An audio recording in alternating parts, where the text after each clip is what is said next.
एक उदयपुर नाम का गांव था। उस गांव के लोग ज्यादातर किसान थे और उसी से अपना जीवन यापन करते थे। उस गांव में एक किसान था जिसका नाम राजू था। उसकी पत्नी का नाम शीला था। राजू बहुत ही बुद्धिमान था। सारा गांव उसकी बुद्धिमानी का लोहा मानता था।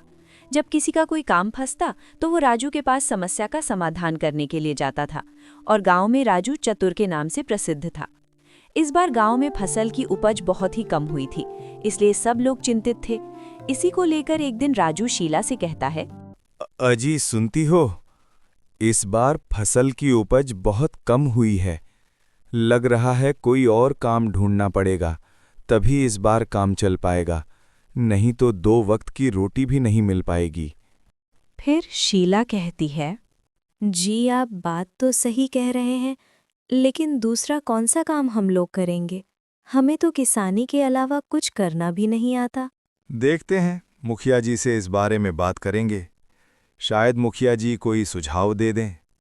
किसी दिन जाता हूँ, मुखिया जी से मिलता हूँ और कोई सलाह मशवरा ले लेता हूँ। फिर शीला कहती है, सब आपसे सलाह मशवरा लेते हैं और आप मुखिया जी से सलाह लेने की बात कर रहे हैं। अरे मुखिया जी अनुभवी हैं, उनसे सलाह लेना जरूरी है। जैसा आपको ठीक लगे।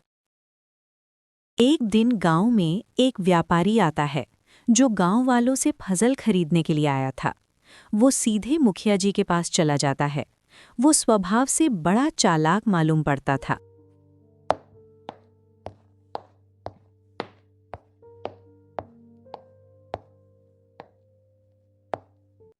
व्यापारी मुखिया जी के पास पहुंचता है और कहता है, नमस्ते मुखिया जी। नमस्ते भाई, नमस्ते। कौन हो भाई तुम? फिर व्यापारी कहता है, मुखिया जी, मैं आपके गांव में फसल खरीदने आया हूँ। मैं फसल का व्यापारी हूँ। व्यापारी की बात को सुनकर मुखिया जी कहते हैं, अच्छा, तो आप फसल खरीदने के लिए आए हैं? हाँ मुखिया जी। इतना सुनकर मुखिया जी कहते हैं, ये तो अच्छी बात है, लेकिन गांव वालों का फसल इस बार अच्छा नहीं हुआ है। इसलिए आपसे निवेदन रहेगा कि फसल के बदले अच्छा दाम दीजिएगा, तभी मैं आपके व्यापार के लिए हाँ कहूँगा। क्योंकि गांव वाले मुझ पर बहुत भरोसा करते हैं और मैं नहीं चाहता कि गांव वालों का नुकसान हो। हाँ मुखिया जी, बिल्कुल मुखिया जी, दाम तो अच्छा ही दूंगा, इसमें कोई दो राय नहीं है। लेकिन मुखिया जी, आप भी जानते हैं कि मैं गांव से फसल खरीदकर बाहर ले जाकर बेचता हूं, तो मुझे कुछ मुनाफा होता है और यहां से वहां ले जाने में किराया भाड़ा लगता है। बस वही किराया भाड़ा काटकर मैं गांव वालों को फसल की अच्छी कीमत दूंगा। बात तो आपकी सही है, लेकिन इस बार गांव वालों के फसल की उपज कम हुई है, इसलिए मैं आपसे कह रहा हूं कि फसल का दाम थोड़ा अच्छा ही दीजिएगा। तभी व्यापारी के दिमाग में एक विचार आता है और मुखिया जी से कहता है, मुखिया जी, मेरे दिमाग में एक विचार आया है, अगर आप कहें तो मैं आपको बताऊं। कौन सा विचार भाई, बताइए। मुखिया जी, एक शर्त पर मैं आपके गांव वालों को फसल की दुगनी कीमत दे सकता हूं। मुखिया जी आश्चर्य से व्यापारी से पूछते हैं, फसल की दुगनी कीमत? क्या बात कर रहे हैं? वैसे आपकी शर्त क्या है? मुखिया जी, शर्त यह है कि मैं आपके गांव वालों से 3 सवाल पूछूंगा। अगर कोई भी तीनों सवालों के सही जवाब दे देता है तो मैं पूरे गांव की फसल दुगनी कीमत पर खरीदूंगा। यदि कोई सही जवाब नहीं दे पाया तो फसल की कीमत जो मैं चाहूंगा वही दूंगा। अगर आपको शर्त मंजूर है तो बताइए। व्यापारी की ये बात सुनकर मुखिया जी गंभीर होकर कहते हैं, भाई आपकी शर्त तो ठीक है, लेकिन मैं ये फैसला अकेले नहीं ले सकता, क्योंकि फसल गांव वालों का है और मुझे गांव वालों को यह बताना पड़ेगा। अगर गांव वाले चाहेंगे तो वो आपके शर्त को मंजूर करेंगे, नहीं तो आगे गांव वालों की मर्जी।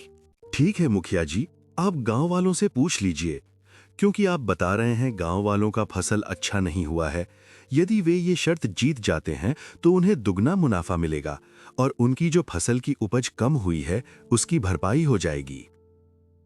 फिर मुखिया जी पूरे गांव को पुराने पेड़ के चबूतरे के पास इकट्ठा करते हैं और व्यापारी की शर्त को लोगों को बताते हैं। मुखिया जी की बात को सुनकर गांव वालों को लालच आ जाता है। मुखिया जी के बातों को सुनकर एक आदमी कहता है, मुखिया जी, इस बार फसल अच्छी नहीं हुई है और हम लोग कहीं बाहर कमाने जाने की सोच रहे थे। अगर हमें फसल की दुगनी कीमत मिल जाती है तो हमें कहीं बाहर कमाने जाने की ज़रूरत नहीं पड़ेगी। इसलिए मुझे तो शर्त मंजूर है। फिर मुखिया जी राजू की तरफ देखकर राजू से कहते हैं, राजू, तुम गांव के सबसे बुद्धिमान आदमी हो। तुम्हें गांव में चतुर के नाम से जाना जाता है। इसलिए तुम बताओ, हमें क्या करना चाहिए? फिर राजू कहता है, मुखिया जी, घनश्याम की बात सही है। फसल इस बार अच्छी नहीं हुई है और हम सभी लोग कहीं बाहर कमाने जाने की सोच रहे थे। यदि फसल की दुगनी कीमत मिल जाती है तो हमें बाहर जाने की ज़रूरत नहीं पड़ेगी। इसलिए मुझे भी शर्त मंजूर है। अगर आप लोगों को शर्त मंजूर है तो ठीक है। व्यापारी जी, गांव वालों को शर्त मंजूर है। आप अपने सवाल पूछ सकते हैं। मुखिया की बात सुनकर व्यापारी अपनी चालाकी पर मन ही मन बहुत खुश होता है और मन में सोचता है, ये गांव वाले मेरे सवालों का जवाब नहीं दे पाएंगे और मैं उनकी फसल बहुत ही सस्ते दाम में खरीदकर ले जाकर बाहर बेचूंगा और ढेर सारा मुनाफा कमाऊंगा। फिर मुखिया जी राजू की तरफ देखकर राजू से कहते हैं, राजू, हम गांव वालों की तरफ से तुम उनके सवालों का जवाब दोगे। ठीक है मुखिया जी। फिर व्यापारी अपना पहला सवाल राजू से पूछता है। तो मेरा पहला सवाल ये है, मैं बिना आंखों के देखता हूँ, बिना कानों के सुनता हूँ, बिना मुंह के बोलता हूँ और बिना शरीर के चलता हूँ। बताओ, मैं कौन हूँ?